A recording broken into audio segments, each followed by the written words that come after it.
Bien le bonjour à toutes, bien le bonjour à tous, c'est Lex, j'espère que vous allez bien. En tout cas, pour moi tout baigne. Aujourd'hui dans cette vidéo, je vous propose le déballage d'un microphone. On va faire un petit peu d'audio encore aujourd'hui. Je vous ai proposé le déballage d'une carte son, la Xoner Phoebus de chez Asus, il n'y a pas si longtemps que ça.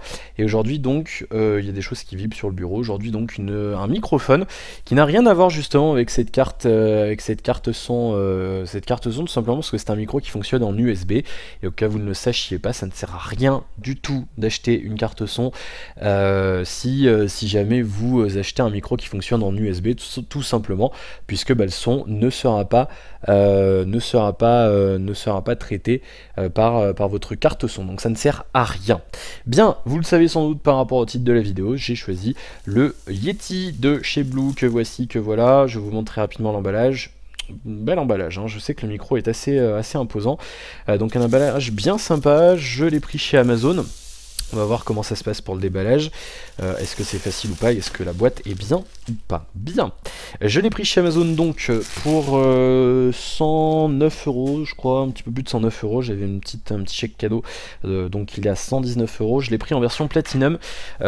Pourquoi pas noir, pourquoi pas argent? Parce que c'est moins cher. Voilà, tout simplement. J'ai pris le moins cher des trois. Le design, personnellement, je m'en fiche un petit peu. Donc voilà, c'est pas un truc qui importe beaucoup pour moi pour un micro. Enfin, c'est important quand même, mais je veux dire, c'est pas non plus, c'est pas non plus un drame si le micro il est pas de la couleur dont je souhaitais. Bien, alors ça va être un petit peu compliqué cette vidéo de déballage. C'est vrai que j'y ai pas pensé, mais la boîte est assez imposante, donc ça risque d'être un petit peu compliqué. Comment on va faire? On va faire comme ça, on va se débrouiller. Donc, avant toute chose, il y a deux versions du Yeti. Il y a le Yeti tout court et le Yeti Pro. Quelles sont les différences? C'est très simple. Le Yeti tout court n'a pas de prise analogique XLR et enregistre au maximum en 16 bits et 48 kHz. Donc c'est le taux d'échantillonnage le taux d'échantillonnage et la bitrate. La bitrate, je sais pas si ça se dit pour le bit. Si, ça se dit en fait, tout simplement. Le taux d'échantillonnage et bitrate possible proposé par ce micro. Pourquoi j'ai pris celui-là et pas le Pro? Tout simplement parce que la plupart des vidéos que j'envoie sur YouTube sont en 44,1 kHz et 16 bits, donc ça ne sert à rien de prendre plus, puisque je vais la compression audio que j'applique sur mes vidéos va dégrader la qualité, donc ça ne sert à rien de prendre un truc qui enregistre plus haut pour ne pas s'en servir, c'est un petit peu idiot. Donc voilà, pareil, si vous cherchez un micro, ne prenez pas ça sert à rien de prendre un truc plus cher pour un truc dont vous ne vous servirez pas, ça sert à rien. Le nombre de personnes que j'ai vu avec un Yeti Pro branché en USB qui font des vidéos sur YouTube avec un son dégueulasse, compressé, vous avez perdu 100 euros les mecs, ça sert à rien, ça ne sert à rien. Bien. Mais bon, voilà, donc ceci étant dit, on va enchaîner. Il y a une version studio, je crois qu'il l'appelle, du Blue Yeti, je vais vérifier ça tout de suite, qui est fournie en fait avec un software, une solution software, ouais, c'est le Yeti Studio, une solution software, c'est le même que celui-là, sauf qu'il y a un logiciel inclus. Moi j'en ai pas besoin, puisque j'ai déjà les miens, donc pas besoin. À noter que celui-ci est disponible aussi en donc argent et en noir, la version Blackout qui est toute noire, qui était 2 euros de plus. Voilà, moi je suis à 2 euros près, j'avais pas envie de le prendre. Voilà, bon, j'aurais peut-être préféré en noir, mais bon, c'est pas bien grave. On pourra changer. Alors, un petit tour sur l'emballage, je vais essayer de faire de mon mieux pour l'emballage. Je sais que j'avais pas prévu là, c'est vrai que honte à moi. Mauvaise expérience de déballage, c'est à cause de moi, désolé. On nous dit exclusive Limited Platinum Edition. Oui, on a le droit d'y croire. Yeti Ultimate USB, bon, c'est écrit en français en dessous, mais le microphone pour enregistrement professionnel. Oui, bon, professionnel, il y a mieux hein, quand même. Hein. Je veux dire, là, ça coûte 100 euros. Ça coûterait plus cher, je l'aurais pas acheté. Pour moi, ça vaut pas plus. Il y a quand même des microphones bien meilleurs que celui-ci, qui coûtent quand même bien plus cher aussi. Hein. Il y a des bons micros. Un micro pro, je veux dire, ça coûte au moins le double du prix de celui-là. Maintenant, c'est vrai que c'est un très bon micro, normalement, d'après ce que j'ai pu voir. Je vous donnerai mon avis, bien sûr. Et surtout, ça reste un micro qui reste accessible. Une centaine d'euros, ça reste quand même correct en termes de tarifs pour que ça reste accessible au plus grand nombre. Donc ça, si vous êtes un youtubeur, vous pourrez vous payer ça sans problème, ou même faire des podcasts. Ça fonctionnera bien. Bien, on fait un petit tour de l'emballage. On nous dit 4 possibilités de paramétrage, infinites possibilités, enfin voilà, etc., etc. Donc 4 directivités et des possibilités infinies. Qu'est-ce qu'on nous dit en baratin? L'un des micros USB à directivité multiple les plus polyvalents et innovants sur le marché, associant 3 capsules et 4 directivités différentes. Le Yeti, l'outil par excellence pour créer des enregistrements de qualité directement sur votre ordinateur. Le Yeti offre un son et une performance d'exception et capture n'importe quoi avec une clarté et une facilité jamais vue dans un microphone USB. Oui, bah c'est un micro USB quoi. Donc on a 4 patterns d'enregistrement. Donc on a le mode stéréo, et en fait on vous explique clairement à quoi ça sert et pourquoi il y a ça. Je vais baisser un petit peu la caméra. Hop là. On a le stéréo qui permet d'enregistrer le son à gauche et à droite, hein, tout simplement. Enfin, qui enregistre en stéréo. Vous savez tout ce que c'est le stéréo, c'est-à-dire que je vous ferai une vidéo test avec les 4 modes, c'est-à-dire que si je parlais à gauche ou à droite, vous m'entendriez à gauche ou à droite de votre casque ou de vos écouteurs, et donc on nous dit c'est bien pour les vocals, etc., etc., etc. Le Cardio 8, c'est celui que j'utiliserai sans aucun doute, qui permet de capturer juste ce qui passe devant le micro, c'est-à-dire qu'on a une annulation. Ça enregistre beaucoup moins le son ambiant, le reste, donc c'est bien pour le podcast et ce genre de choses.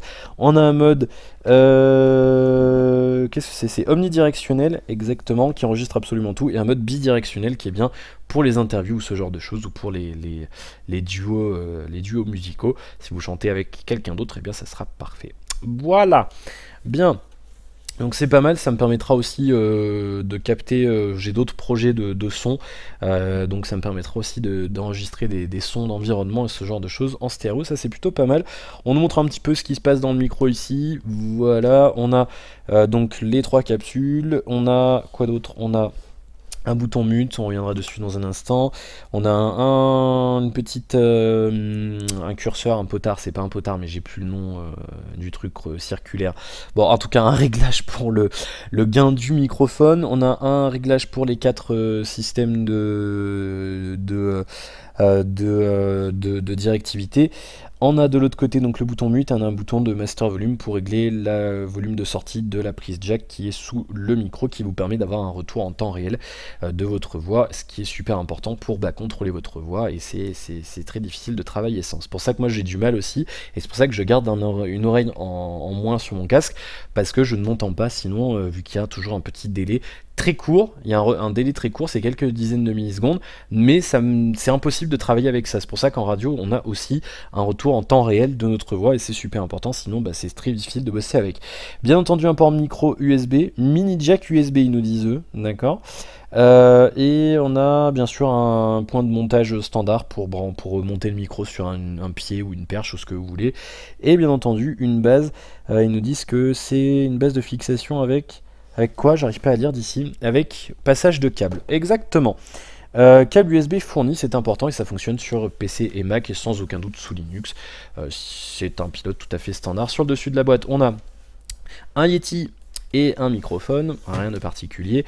Et sur le derrière, on a tout un tas de petits baratins marketing. On nous dit Yeti, c'est tout simplement voilà une créature légendaire, mais aussi un microphone de qualité. On a donc des Yeti. Pourquoi ils l'ont appelé Yeti ce micro? Tout simplement parce qu'il est gigantesque, il est beaucoup plus gros que d'autres micros dans cette même gamme de prix. Et le Yeti est l'abominable homme des neiges. Hein, vous connaissez tous le Yeti, donc c'est pour ça qu'ils l'ont appelé Yeti, tout simplement pour ça. Donc on a des petits visuels sympas, on a un petit résumé des informations techniques et ce genre de choses sur le bas de la boîte. Moi j'aime bien voilà, ça montre que l'entreprise, pas qu'elle se prend pas au sérieux, mais qu'elle aime bien déconner, donc c'est plutôt cool. Les systèmes requirements, enfin la config minimum requise, je pense que vous avez tous au moins un port USB et au moins 64 Go de RAM. Sinon vous avez vécu dans une grotte où vous n'avez pas d'ordinateur, et je pense que si vous avez 64 Go de RAM, vous ne pourrez pas regarder cette vidéo à moins d'avoir un téléphone, ou ce genre de choses. Et donc c'est garanti, me semble-t-il, 2 ans. Voilà, donc ça c'est bien, garantie 2 ans au lieu d'1 an, c'est bien, c'est une bonne nouvelle. On va déballer ça tout de suite, donc je vais ouvrir ça ici, et ça sera un petit peu mieux après. Alors je suis désolé, c'est pas la meilleure expérience de déballage que vous aurez eu sur ma chaîne, parce que c'est vrai que j'avais pas du tout anticipé la taille de la boîte, donc c'est un petit peu dommage, donc je m'en excuse. On a ça comme ça, on va retirer ça, donc une boîte dans une boîte, c'est pas ce que j'aime bien. Voilà, on va mettre ça de côté, hop. Alors, on a donc une boîte massive, il est lourd hein, ce microphone, le colis avait été pesé 2,06 kg si je dis pas de bêtises, donc c'est plutôt imposant. Alors, on a ici Une petite ouverture scotchée qui nous prouve bien, enfin qui nous prouve bien, en fait on n'en sait rien finalement. C'est toujours un petit peu moi ce qui m'énerve, j'ai toujours peur d'avoir des produits, quand on me refile un produit déjà utilisé normalement sur Amazon, il n'y a pas de souci, hein, mais c'est vrai que j'ai toujours ce flip, moi je sais pas pourquoi. Est-ce que j'ai assez coupé? Oui! Allons-y, hop, le couteau des déballages, tu repars dans ta chambre. On commence donc avec un câble USB, qui a l'air d'être assez long, je vais l'ouvrir pour vous donner un petit peu mon avis rapidement dessus. Hop, alors, un câble USB de bonne facture, assez épais, avec une connectique assez... Oula, je ne voyais pas, je suis bête. Assez épais, avec une connectique assez solide. Pas plaqué or, malheureusement, j'aurais bien aimé, ça conduit mieux l'électricité apparemment. Et je vous ai dit n'importe quoi, si je vous ai dit mini USB, hein, pas micro USB, attention, donc il faut bien avoir un câble mini USB, ça ne marchera pas avec du micro USB, à moins de prendre un adaptateur, ce qui serait complètement ridicule de toute façon, vu que le câble est fourni, donc il a l'air bien long, hein. Franchement c'est bien, ça a l'air d'être assez long, donc je pense que je devrais pas avoir de problème avec mon installation. Je remets tout dedans des fois que je souhaite le renvoyer si le micro ne me convient pas, ce qui est possible parce que je suis du genre maniaque de ouf avec les micros. C'est d'ailleurs pour ça que j'ai acheté ça, malgré le fait que j'ai acheté un meilleur dynamique, puisque le son ne me convient pas. Il y a un petit souffle en fait, regardez, si je parle pas, vous entendez un petit souffle, et ce souffle me dérange, donc je vais essayer de le corriger, en espérant que ça soit possible avec le Yeti. Alors, on a une petite notice, que voici que voilà, un petit guide utilisateur, avec des Yeti encore dessus. J'aime bien moi ce petit délire là, Yeti, tout ça.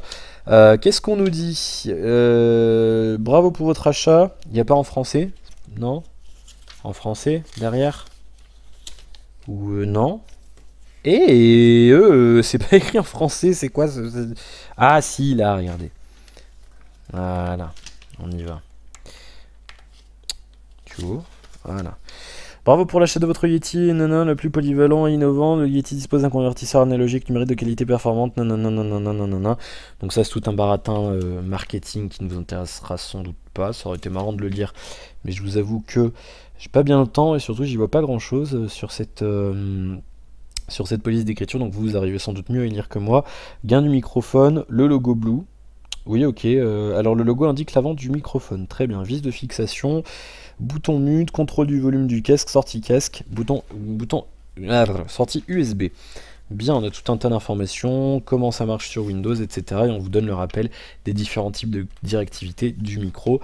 On a un détail sur le fonctionnement de chaque directivité avec les réponses et ça a l'air d'être plutôt intéressant. Donc je dirai ça un petit peu plus tard. On va passer au reste de la boîte avec l'attraction principale qui est le microphone. Alors, comment je vais faire pour sortir ça? Ça a l'air d'être assez chaotique à sortir. Alors, on va essayer comme ça peut-être. On va virer ça. Alors, c'est pas la meilleure expérience de déballage que j'ai eu à faire, hein, je vous le dis tout de suite. C'est pas le déballage le plus intuitif de la planète. En plus, c'est du polystyrène, je trouve que ça fait pas du tout quali. Après on s'en fout un peu, vous me direz c'est la boîte, mais c'est vrai que j'aime bien quand j'achète un produit d'avoir une belle boîte, un bel emballage. Donc là oui c'est du polystyrène hein, tout simplement. Ou en Belgique je sais plus comment on dit, Pelghost il m'avait donné le nom belge du machin, je sais plus comment ça s'appelle je sais pas, dans votre dialecte belge. Bien, alors on va le sortir de là avec le polystyrène qui est juste foutrement bien calé. Putain les mecs, vous avez fait quoi avec votre polystyrène? Sérieux, c'est un truc de ouf. Alors bon, vous voyez que je suis complètement... Ah, décidément. Bon, au moins c'est bien, ça bouge pas, il a pas de souci là-dessus. Bon, eh ben, il est plutôt massif ce micro, hein, vous le voyez, et il est... Alors j'ai pas de balance, malheureusement je pourrais pas le peser, mais bon, le micro lui-même est lourd, et c'est vrai que le socle est lourd aussi. Ah, un petit sachet. C'est les mêmes, silica gel. Hein, vous savez, si vous avez regardé la vidéo de l'Oculus, que je fais la collection de ces trucs. Bien, voilà donc pour ce micro, je vous montre un petit peu, hop, je vais l'éloigner un petit peu comme ça vous le verrez, qui se casse la gueule. Bon, c'est pas grave, parce que c'est juste que les vis ne sont pas bien vissées. Donc on a un pied, je sais pas en quoi il est, mais ça doit être bien en fonte, il doit y avoir un peu de fonte dessous, avec un revêtement, c'est pas du caoutchouc, vous voyez. Ah, regardez, c'est de la mousse. Regardez, j'ai fait un trou dedans. C'est trop bizarre, c'est trop bizarre. Bon, est-ce que ça... Non, bon, ça a tendance à pas bouger sur mon bureau, donc c'est bien. Ensuite, qu'est-ce qu'on a? Donc on a le micro qui se balance dans tous les sens, donc faites bien gaffe. J'ai vu pas mal de gens qui disaient que le micro, quand ils le mettaient comme ça, s'il serrait pas, des fois il avait tendance à faire... Punk, et du coup bah ça esquintait le micro et le pied, donc faites bien gaffe à bien le serrer, sinon il va tomber, et c'est valable pour tous vos appareils électroniques et surtout les appareils auditifs, audio. Quand vous faites de la musique, vous avez un micro, vissez bien, serrez bien tout ce que vous avez, sinon ça a tendance à se casser la gueule, surtout que bah, ces produits ont tendance à être lourds, donc c'est un petit peu dangereux. Bien. Il est plutôt pas mal, une belle fabrication, c'est tout en métal, sauf les vis et les boutons qui sont en plastique. On a donc le retour volume qui tourne de manière un peu bizarre. Je dirais qu'il y a un truc qui frotte à l'intérieur, c'est assez étrange.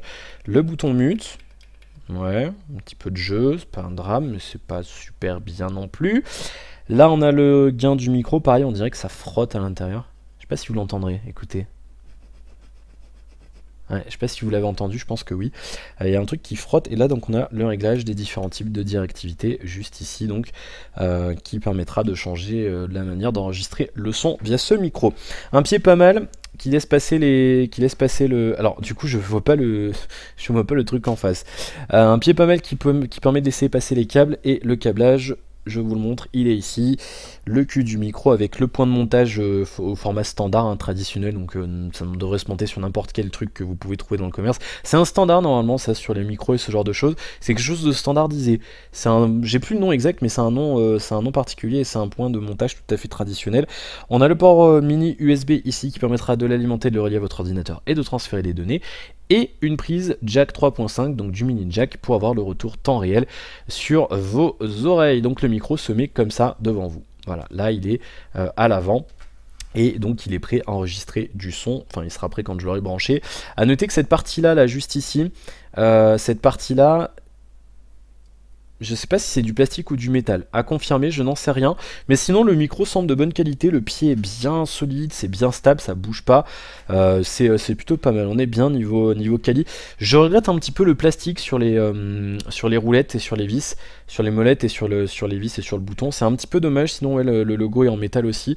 C'est un petit peu dommage, ça fait tâche, c'est vrai qu'on sent la qualité de fabrication du produit. Alors après, est-ce qu'il marche bien, est-ce que c'est bien fait à l'intérieur ou pas, on n'en sait rien. Mais voilà, c'est vrai que ça fait un peu tâche, on dirait qu'ils n'ont pas apporté le soin qu'ils ont apporté au micro sur les boutons, donc c'est un petit peu dommage. Et bah, à mon avis, il faut pas s'amuser à jouer avec comme un gros débile toute la journée, ou alors à tirer dessus, parce que ça risque de partir rapidement.